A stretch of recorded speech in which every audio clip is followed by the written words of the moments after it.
welcome everyone to the Lean Into Succeed podcast. I'm your host, Sally Lean, and I'm thrilled to be inviting some incredible guests to join us and share about their teenage journeys in succeeding in whatever they're doing in life. Notice I didn't say journey to success because we often think of success as some sort of endpoint, like a destination. It's in fact, a continuous climb up a mountain with no top, especially if you're still a teenager. There's a long journey ahead.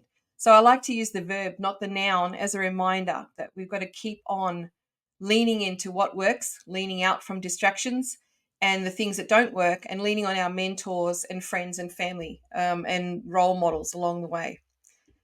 So today I'm going to be interviewing Angus Smith, a first-year university student who's studying a Bachelor of International Relations and a Bachelor of Commerce double degree at the Australian National University. And he's aiming at a career in diplomacy, foreign affairs, and national security. In fact, I'd say he's already on the way. In 2024, Angus was named the Young Citizen of the Year for the City of Wagga Wagga, where we both have lived, due to his commitment to his local community and advocacy for human rights, civic engagement, and persons with a disability. And he volunteers at a local disability provider called Kurrajong, among other causes. He's represented his state, his country, and the region at various events, notably as a delegate to the 12th University Scholars Leadership Symposium, which is pretty extraordinary for a first-year student. And as you're about to find out, Angus is a pretty passionate, enthusiastic, and professional young man in his approach to everything that he does. So let's get him on stage to share more about all the amazing things. Hey, Sally. Welcome, Angus. Thank you for joining us today. It's so great to have you on. Thanks for having me. Amazing. So, that was quite the intro. You've been up to a few things in your time. And just remind us, how old are you now? So, yeah, I've been up to a fair bit. I'm only 19. I'm halfway to 20, so nearly out of the dreaded teens age bracket, but we're nearly there. It's always good to look back, I can tell you. So just before we talk about what you're doing now, you're actually studying at my alma mater, the Australian National University. So I'm really keen to hear about how you're finding all of that. But tell us a little bit about how you got there, what's led up to that, where you went to school, and some of these other things that you've been doing here in Wagga. For example, I know that you were in a leadership program during senior high school, so you might want to share a little bit about those things. Yeah, thanks, Sal, and welcome, viewers. It's lovely to be speaking with you. Basically, my story's been a bit of a long and convoluted snake. It's kind of like climbing a mountain in a sense. It's not one quick path direct up. It takes a while and it goes to different places. But basically, as Sally mentioned before, I did my high schooling and the later years of kind of the build up to where I am now in Wagga, in New South Wales. I went to the Riverina Anglican College and completed the International Baccalaureate program. I think that particular program was quintessentially where I am now. It's a far more diverse, world-minded view of education. It's not regurgitative learning. It's more critical thinking and actually questioning how things operate and why things operate. So that's a part in itself. But that's another thing we have in common then, Angus, because I used to be an IB teacher. So I am trained in the primary years program, middle years program, and the IB diploma as well. So there you go. I love that program. Yeah, it's a fantastic program, absolutely. But yeah, so as Sally mentioned, I've been volunteering most of my life. I think that the volunteering aspect of my life and servant leadership is something that I've kind of grabbed the reins on and taken with me to where I am now. And as a part of that, Sally mentioned before, I've been volunteering for a disability organisation. So the work I was doing at Kurrajong Waratah basically throughout my high schooling enabled me to learn how to communicate and work with people who may be a little bit more challenging or may need some additional needs and additional support. I live previously and still have family who are identified as persons with disabilities, and that kind of personal connection to the community is something that I've really enjoyed and and something I still try and give back to. We used to have I don't know if you remember, Sally, there was the Currajong Race Day every year, and it was this massive event where everyone came in, and little did people know I was an 8-year-old out the back, organising lolly bags for weeks beforehand. There was about 4,000 or 5,000 lolly bags or ice cream cones with sherbet in them we had to get done in the weeks beforehand. And my nan kind of forced me into it, but little did I know I really enjoyed it. And, I'd take a sweet treat, here and there. So, yeah, volunteering was one part and my schooling was another. But the one thing I think that made this jump towards Canberra and the ANU the easiest part and the easiest decision was actually the civic engagement program I did in year 11, the Wagga Student Leaders Program, ran by, as Sally mentioned before, Committee for Wagga. The program's a bit of a bespoke system. It's not really a one-size-fits-all kind of setup where it's just one leadership style, you work it out yourself. It lets you build your own leadership style, and it's very authentic, it's very raw. You get to be very personal with not only the mentors and the participants, but also community leaders. It gets you really connected and really sped up to pace with how to be an ambassador for the city and how to move forward to represent the area you live in and you represent. So the Wagga Student Leaders Program kind of built the foundation level, kind of like that program did all the earthworks for me to where I am now.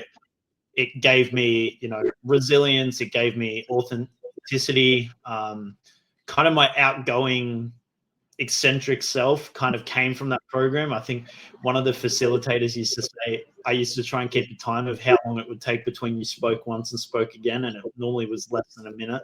But that's still our role. So I think that those are mainly the parts that got me to where I am now. Yeah. Amazing. We actually met, I think, at one of the Committee for Wagga Student Leader Days earlier this year. So, yeah, a nice connection there too. So, what an amazing program. Committee for Wagga, for those that don't know, and most people probably won't, is a not-for-profit organisation that's committed to building community and, really making that difference and making Wagga a future amazing place to be. Australia's most livable city. I think that's the mission, right? So, and we're well on the way from everything that I'm hearing from around the place. Visiting ex-prime ministers and everyone touting how Wagga is one of the best regional cities in Australia. So there you go. No wonder we've got a crop of young leaders coming through as well. So well done. It's a fantastic group. Yeah. It really. And also the program itself, but you then, I guess, have met some mentors and role models. I know that you've got some close friends that have come out of being involved in that program and others along the way. So would you like to tell us about some of the people that you've leaned on along the way so far? Yeah, absolutely. So the school leaders program, as I mentioned before, really got you connected to local community, and it was kind of a foundation level network, as a sense, which is one of my favorite words, networking. I love networking. Sally would know that. When, as she mentioned, we were at the Committee for Wagga event earlier this year, I think I spent more time talking with others and trying to hear their stories and just actually giving advice, because I think you learn from one another and being just personal with each other. I don't think you need to have a script and just run through it. You just talk, chat, and especially in a place like we live, it's all about authentic connections, and they use the term country hospitality, but it's true. It really is. But the kind of connections I made, a couple of names to mention, Sam Beresford and David Bardos, two really exceptional community leaders who I met. For Sam, I met her when I was 5 or 6, through just other connections down the road, and I hadn't seen her for over a decade. And then one day we're at the program and she's like, Gus, which is the nickname that my family gives me. And I was like, why do I recognize you? And then we just reconnected. And David has been a mentor of mine for the last 2 or 3 years, and we talk, and I've really leaned on him to give me advice about the world. And, a part of my degree, I'm looking at international business and trade logistics, and he comes from a background of that area. So he's been really exceptional in giving me not only connections to other people in Canberra and more broadly the country, but his knowledge of how to be a good leader in the community and how to be someone to look up to is been excellent. But there's obviously so many names, I wouldn't have enough time to list them all. I know both Sam and David are really great. They're connectors in the sense of that the author Malcolm Gladwell describes, connectors who really do have incredible networks of their own, but also willing to connect people, to each other through those networks. So, yeah, really amazing to have those kind of people in your court, so to speak. Yeah. And so, just to have you reflect too, and we'll talk about more of the successes from this year, but success doesn't always come easy. So, that's at least how the saying goes. So what have you maybe had to give up or sacrifice along the way? Particularly this year, I know you've had a very busy year studying and working and juggling that and researching and doing all the things. So what have you leaned from in order to be heading where you're heading? Yeah, so on a very realistic note, I've had to say no to a lot of things this year, and that's been one of the biggest things that I've kind of actually had to learn. I've been taught to say yes to so many things, and then I can't say yes to everything because I don't have enough hours in my day. Mm-hmm. Now, if I could live 25 hours a day, 8 days a week, maybe I could fit it in. But, things such as, massive social events like going out with friends for a night out on the town in Canberra, going away on weekend trips, camping, stuff like that with friends, I've kind of had to, unfortunately, lean out of a little bit and maybe not as do it as frequently as I would have liked to, kind of sacrificing those moments, which undoubtedly are important, for kind of more career-based opportunities. So a really big one I had to make was I had a mid-year ball with a bunch of my friends, and we're all looking forward to going to it. But it fell on the same week that I had to go to Thailand for my trip as a delegate to the University Scholars Leadership Symposium.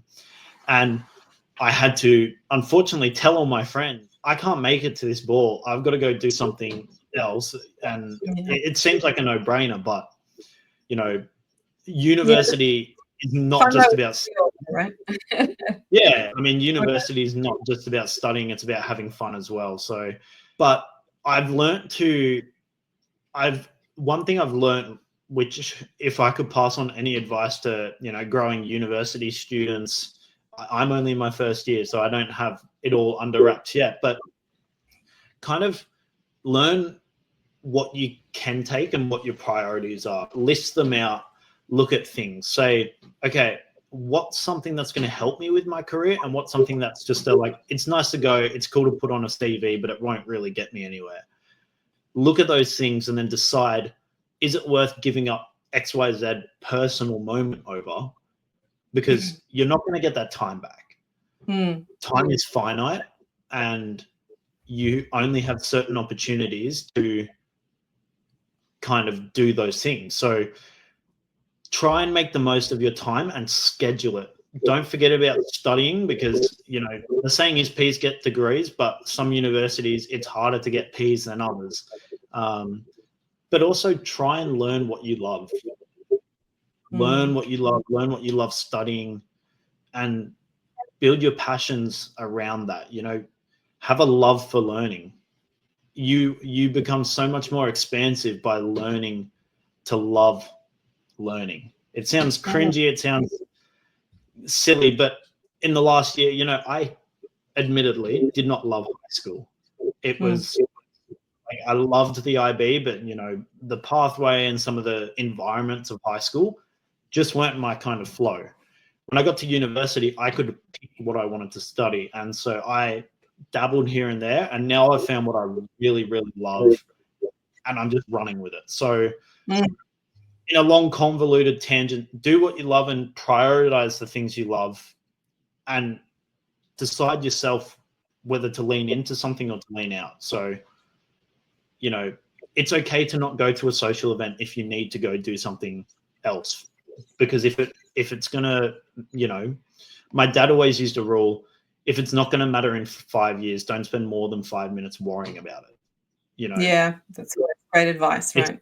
Stand yeah, in 5 years' time looking back, which will be the, you know, the more pivotal thing that's going to still be there and matter. Yeah, exactly. yeah, exactly. And it's a philosophy I've tried to use a lot, is kind of looking at things in a bigger picture.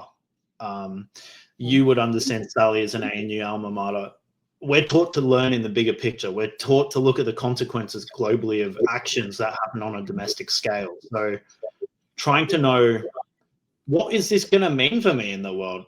You know, in 5 years' time, is the night out to the local pub going to matter as much as a trip for work where I can make a bunch of new connections and expand my leadership potential? You know, it's about weighing things up, and it's about personal preferences. So, yeah. Wise words indeed. Yeah, it's sometimes it's hard though, you know, when you do want to have those moments with your friends, it really is a sacrifice. It's you know, you actually have to actively choose, right? So good on you. Looking back, I actually started similarly to you in a double degree with Bachelor of Arts in Asian Studies and Bachelor of Commerce, and I very quickly figured out that numbers were not my language. But language is my language. So I focused on my degree in initially in Asian studies, focusing on learning Chinese. And I had no idea. I did 2 years at ANU. And in my second year, they introduced a whole new possibility for a degree. So I ended up doing a specialist degree, which included a year in country. So I went off to China in the early 90s, and don't do the math on that, by the way. But, you know, for a whole year of study and adventure, you know, a big long summer break in the middle of the year, because for the northern summer, wandering around, backpacking around China. I think my friend and I worked out we did something like 21,000 kilometers in 6 weeks, mostly by rail, you know, also about 2,000 kilometers down the Yangtze River on a boat, and, you know, and a flight that was unexpected because the rail network got washed out in the desert after a smidge of rain overnight, and we were stuck out in the desert. So yeah, just I think one of the things that I have words for it is, there's a saying which says, say yes, then figure out how. And it's, when I look back, it's kind of how I've lived my life is by saying yes to opportunities.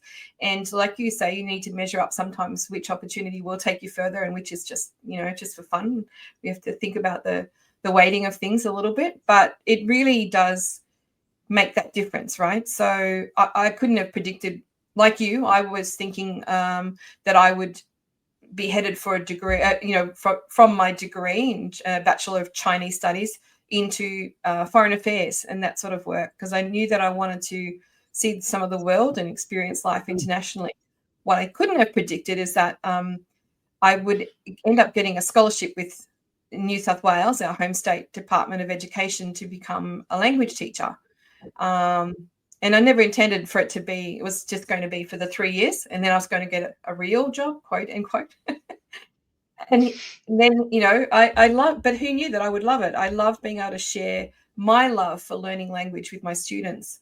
Regular, you know, kids worked in Albury, which is not far from Wagga, initially taught there. And then I went international, and I ended up spending 22 years living and working in Asia. And I could not, when I was your age, have predicted zero, zip, none of that. You know, during my first and second year of uni, I had no idea what was ahead. So if you have the courage to, you know, do what you know you need to be doing rather than what feels good, and say yes to those amazing opportunities that do come up, especially when you know how to network and meet the right people and, you know, take those moments as they arise, then yeah, life has some incredible things in store. So yeah, I really do almost envy, you know, what's ahead. Tell us a little bit about some of the things you've been doing this year. You went to Thailand in the middle of the year. Tell us about that. Yeah. Tell us a little bit about some of the things. So, first of all, great advice, and it's so true about kind of the unpredictable nature of things. You know, we live in a world which is so unpredictable, and world events can happen like that. Things can change, but that's the beauty of the world we live in. I like to see the world as like this kind of cobweb. So you've got this kind of string of webs.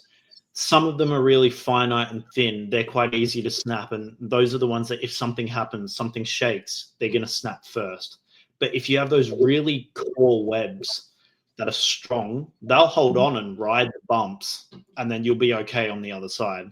And kind of, it's a bit of an analogy for the world and how we network with one another. That if we've got those really core networks and really core friendships, you know, something can happen, something unpredictable can happen, but we've still got those at the end. And that kind of takes me into where I went this year. So as you mentioned, I was in Thailand in August. So I was a delegate for the Australian National University in Australia at a joint venture conference between the United Nations Network and Humanitarian Affairs Asia. It was the 12th iteration of their University Scholars Leadership Symposium. So basically, it was a 5-day conference, a symposium, sorry, probably should use the correct word, but it was basically the opportunity to hear, speak, and network on really pressing issues that are affecting people globally, especially university students.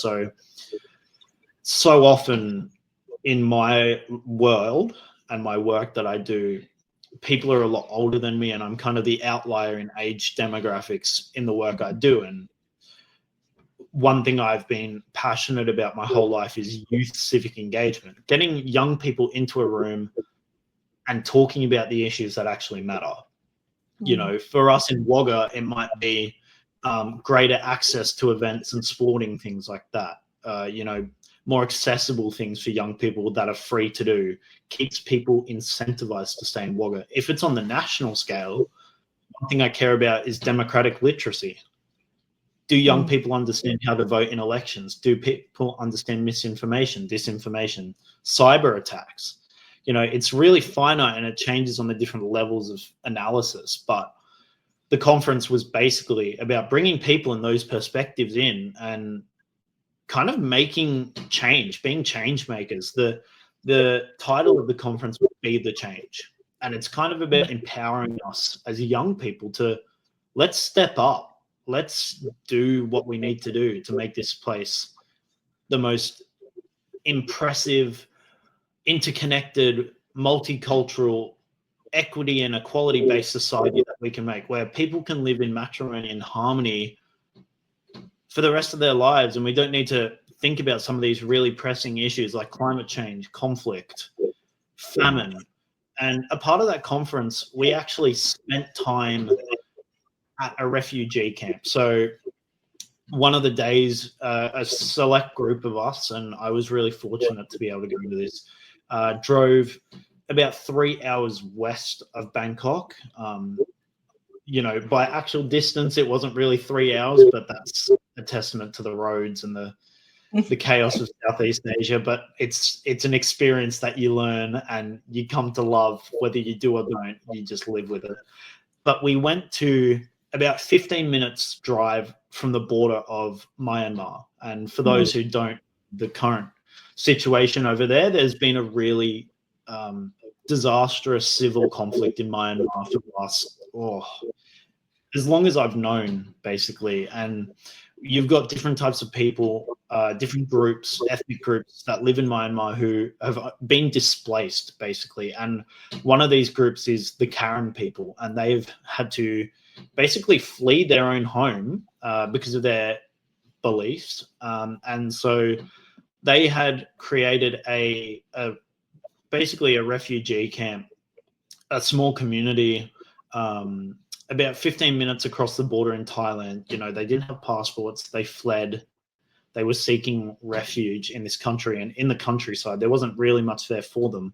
And it was really eye-opening as someone who came from Australia, a very developed, I would say, fair society. I think I pride myself that our Australia is one of having a fair go, and everyone can kind of have a crack at what they want to do within kind of perspectives. But that we went over there and we gave, humanitarian aid. We dropped food. We gave portable solar panels for generators and cooking utensils, and so yeah, it was a really eye-opening experience, and it wasn't just the networking. I got to meet some incredible people. I've now built a network of other young leaders from 48 other countries across the globe. That they were the ones that I could just make it to. There was 500 people there. It was really difficult to network your way through a whole room, and it was the most incredible experience. And it's one that I've been really fortunate that I've been able to come back home and kind of implement the learnings and the cultural understanding from other people back to Australia. Mm-hmm. Yeah, that's great. It's also a different experience. I'm sure you would have that perspective now too than the tourist, drop in, see some of the local culture and fly back out again type experience when you get in and, have an experience with a volunteer organization or doing something locally. Yeah, for sure. I know there's schools that I've worked at right across Asia, Thailand, Singapore, and in China. The international schools, the students were always with the student clubs looking for ways to be able to make that difference for those less fortunate than themselves. So it really is an important context and awareness to have in the world. Also, thankfully, there's people like you coming through the ranks, Angus, because you're going to have to sort out all the problems that Gen Zers and Gen Xers are leaving for you to have to deal with. So there is Look, hope. I don't blame anyone. I couldn't possibly blame anyone, but I think, admittedly, I think it's the hardest generation to be growing up in. My generation onwards, Gen Alpha, whatever we're up to now, I think that's it. Give Alpha a little bit of a run first. Yeah, we are dealing with a plethora of issues that have been passed down, and I honestly think a part of it, those things are a nightmare. Really impacting life in ways that are not even known yet. There's a lot of research out there now, the impact on the brain of too much device exposure when you're young, all of those things. But I think in order to live the life that you live, this is a valuable tool, but it's not, if you were stuck behind your device sort of down the scroll hole or, playing video games or whatever, you wouldn't have the life that you've been leading so far. Would you agree? Oh, absolutely. I think the introduction of, the mobile phone is the best and worst invention that we've seen, especially for young people. The social issues that come out of technology. In some of my other work and research I've done for various people over the last year, we've been working on social media bans in this country, and that's something that's just came through Parliament. So that's a world first we're going to see in Australia, is a social media ban for people under 16. And it's been something that a lot of people disagree with. I'm actually one that's for it. I think the formative years of a child's development, we need to be supporting face-to-face connections. They're a valuable tool when you become my age and you need to network and connect with people, and the ease of contacting someone. The other night I was on the phone with a contact of mine from South Africa because I needed to know the kind of security and safety levels in South Africa at the moment, because I'm trying to plan a trip there for 2025. And, what would normally take weeks to get a contact over there, you can do instantaneously. So they are an excellent tool, but we need to, as whether it's a parent listening to this or a child listening to this, find a healthy balance. That's my biggest advice regarding tech, is finding a healthy balance where you still understand the importance of face-to-face connections, having good eye contact, having good body posture, being open to communication, and not just being itching for a swipe on your phone. Because my generation has the shortest attention span of any generation in human history. It's because of mobile phones. So, please, young people on this call, on this recording, get outside and talk to people in person. Put your phones in the back pocket. Only use it if you need to pay for something. But please don't forget the importance of talking face to face, because it's what's going to keep us going in this next generation and generations to come. Mm-hmm. And we have to be ready to combat the other social issues. Definitely. You can't be cyber hacked if you're talking face to face. Someone can't implant a cybersecurity hack on a verbal communication. So Indeed. Yeah, for sure. I think they say the distractions for most young people, if you've got notifications coming to your watch, or those things, can be every 3 seconds. So it's also important to be able to turn off notifications for things that really aren't that important. Social media can wait while you focus on what you need to be doing in this moment, and all of that. It is a valuable tool for sure, and I love it too. I mean, having spent so many years overseas, my network, my personal diaspora around the world, everywhere, right? And I love being able to keep in contact with people. However, I can, if I'm not careful, it's very easy to waste time down the scroll hole. So, we really need to be mindful of all of that, not just mindful of rubbish that we see on the internet. So, absolutely. Amazing. So, Angus, thank you. Just in awe of your journey so far, and I know there's much, much more to come. ... Watch this space. Is there an inspiring or motivational quote that you'd like to share with us all today? Yeah, I actually, funny enough, had one I've been using a little bit as kind of my lodestar for life. It's a quote that comes from Franklin Delano Roosevelt, and the quote is, "The test of our progress is not whether we add more to the abundance of those who have much, but it is whether we provide enough for those who have too little." So it's about providing for those who need it. The billionaires at multinational corporations around the world, they may need something, but it's probably far more accessible to them. For people like those who, obtain a disability, those who are refugees, those who live in low socioeconomic issues or in conflict, they're the ones we need to be helping. And if we can bring everyone up and foster proper equality, then I think the world will be a better place. And I think that quote kind of sums up what it means to be a leader. You don't just answer to the people at the top, because the people who may not be there, they're still as important as someone up there. They may not have the same power, but they deserve the same treatment, and they deserve to have the respect and the equality to live their life properly. Yeah, amazing. And what great context to be living your life inside of. So not just a great ambassador for the City of Wagga Wagga through the Young Leaders Program, but also the Citizen of the Year this year. So we can see why that has come about as well from all your sharing today. And I would hesitate to say possibly a future ambassador for our whole country. So well done so far. Congratulations. Keep on keeping on.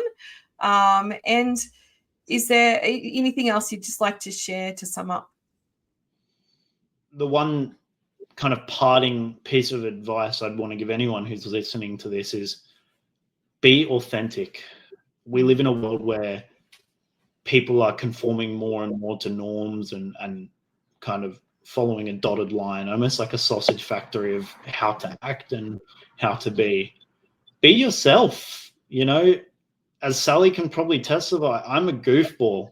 If you were to meet me down the street, I'd probably jump around, be an absolute idiot. But that in itself is showing that you are comfortable being yourself. And when you're yourself, you're the best leader you can be. Authenticity is like the greatest power that any leader can have.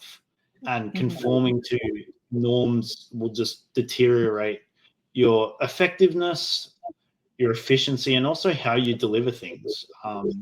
I was really fortunate enough this year to come back and speak to this year's intake of the School Leaders Program. And in my speech, in my parting words, I mentioned the same thing, is that authenticity is the greatest attribute a leader can have. Mm-hmm. And it's a power that people underestimate. Please don't follow that same path. Please be you. Continue to do the things you want to do and continue to learn the things you want to learn. You know, it's great. The world is so diverse. I can guarantee you're not the only one who thinks a certain way, but don't be afraid to think a certain way just because it's not the way people tell you to think. Yeah. Yes, I agree. Is it? Oh, I think the quote is from Orwell, perhaps, about, be yourself. Everyone else is taken. Yeah, I think it's something of that line. But it's so important to be authentic, and it's one thing I really encourage everyone, including myself. I have to remind myself from time to time. It takes courage and a little bit of determination to kind of, I guess, develop our own style too along the way. So amazing. Well, all the best for you. And if anyone would like to reach out to you, how can they find you? I know you're on LinkedIn. Look up Angus Smith. Yeah, LinkedIn's probably going to be honestly the best place to reach out to me. That's probably where I'm most active social media wise. So yeah, if you just look up Angus Smith, you'll probably see this mugshot somewhere. Yeah, he looks pretty much like that. Connect with me, and I'll be happy to talk to anyone. Honestly, I'm all about sharing the wisdom I've learned so far. It's not about gatekeeping it. So yeah, feel free to connect, and I look forward to hearing to whoever wants to put up with it. All the best, and to you, Angus. And for everyone else who is listening, don't forget to like and subscribe to the Lean In to Succeed podcast on TikTok, YouTube, Facebook, all of the amazing places that we can find this sort of information, and Spotify as well, and Apple Podcasts, all of those places where you can find podcasting as well. To hear more amazing stories from incredible young leaders and achievers, packed with lessons, inspiration, practical takeaways. Each episode is a roadmap for young people and their families, learning from other young people and their experiences in dealing with challenges, pursuing their dreams, and creating their own impact in the world. Tune in for the good, the bad, and the transformational moments that define greatness.